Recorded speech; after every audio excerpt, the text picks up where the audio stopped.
so far, except for this one. I went out and got Contagious on its release date.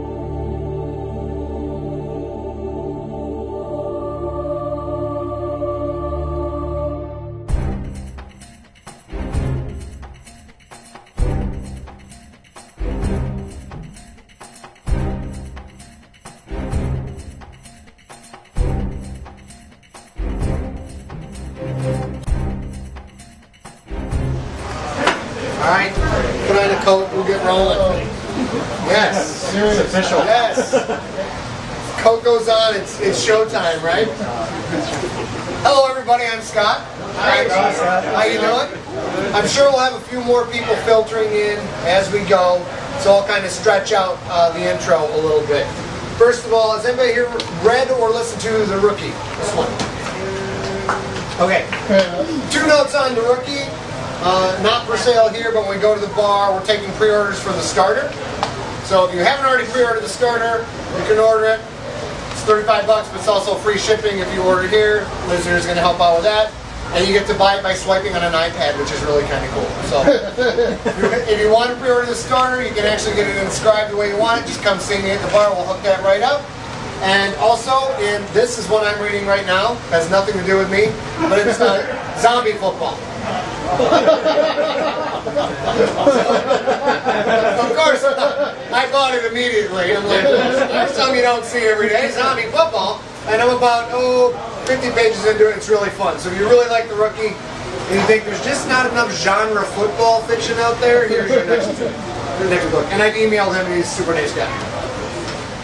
What we're here to talk about today is Ancestor, which has been out, thank you, which has been out for all of 2 days now. So what we're going to do is, I've timed out reading the intro is 14 minutes. So I'll just read the intro, which, how many of you have already heard episode 4 of the Ancestor podcast? Excellent, good. And we got a lot of people, this is new. New and tasty. Does anybody here speak Mandarin? Okay, my Mandarin's fantastic. It's indiscernible from a native speaker. I'm just going to have to take my word for it because I never lie about anything. And then read, and do a little Q&A, and then I don't know how you buy these suckers, but I'm sure somebody will come around and help you figure that out. Then we'll sign. Whatever you brought to sign, I'll sign anything. It doesn't even have to be my book. I don't really care. And then we'll head over to the bar. Are you guys here for the reading? Yes. All right. Hold on a second. We'll see if we can score a few more chairs. A few more chairs.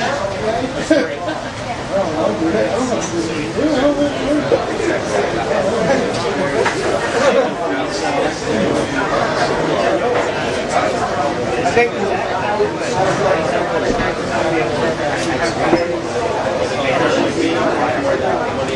Sorry. Go, jump in. It's all right.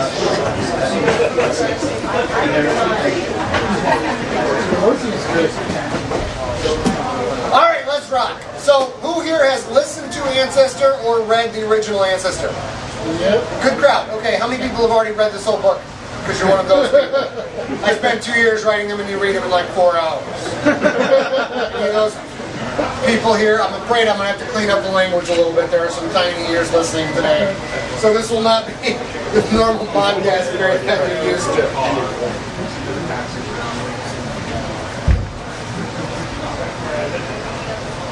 All right. November 7th. Dream a little dream of me. Stop it, hands. Her fingers brushed long black hair out of her eyes. The hair fell back slowly, almost floated into place, and she pushed it away again. Her small hands seemed to move of their own accord, grabbing, stitching, sewing.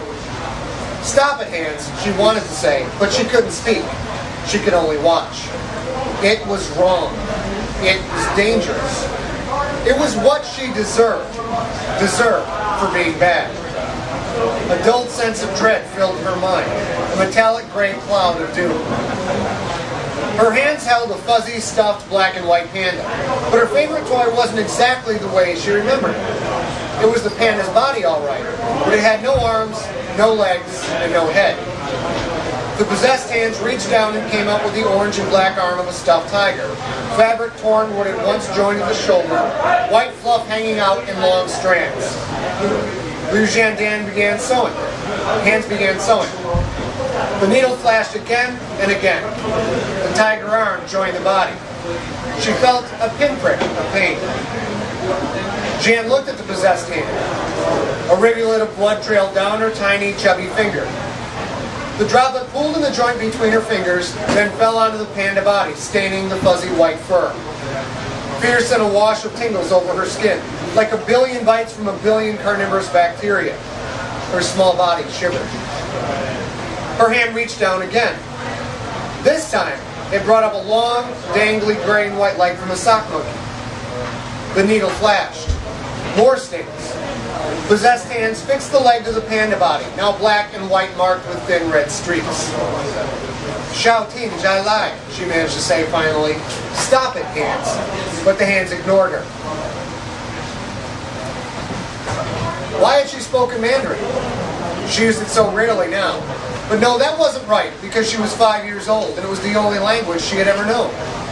A lion's tawny leg. More pain. More blood. A pinkish arm from a plastic baby doll. More pain. More blood. Xiao Ting Jai Lai, she said, tears filling her eyes. King Ting Jai Lai. Stop it, hands. Please, stop it. The hands ignored her. They reached down again, but this time they didn't find fake fur or plastic. This time they came up with something cold and solid. A small, severed head. Greasy black fur streaked with wet blood. Wide mouth, dead black eyes. Nothing like this had ever lived, nor would it. Not unless someone created it. Jan started to sob. The hands kept sewing. The vid phone let out its unignorable shrill blare. P.J. Colding jerked awake. He squinted at the glowing red clock set in the vid phone's base, 6:14 a.m. The time was bad enough, but it also showed the date, November 7th. He had hoped to sleep most of this day away. He slowly reached out and clicked the connect button. Gunther Jones's tired, melancholy face appeared on the flat panel display. The guy's big lips and sleepy eyes always made him look high. She's at it again, Gunther said, his voice sounding only marginally more awake than Colding's. 52 years old, and she has nightmares like a little kid. Nothing she can do about it, Gun. Cut the lady some slack. Give me the feed to her room. Maybe it's not that bad this time. Gunther looked down, hand-seeking buttons somewhere off screen. He usually worked the night watch shift. Ensconced in the security room, he monitored 24 cameras that covered the barren area surrounding Janata's Baffin Island facility. The oversized hangar that housed the cows and vehicles, and the main building's hallways and labs. The main building's 8 apartments also had cameras, but those were deactivated on Colding's orders. Jean's room was the exception. Her cameras were always on. Gunther spent most of his shift writing crazy vampire romance novels, but always kept a close eye on Jean. That was the man's main shift responsibility, really, to make sure Jean didn't try to kill herself.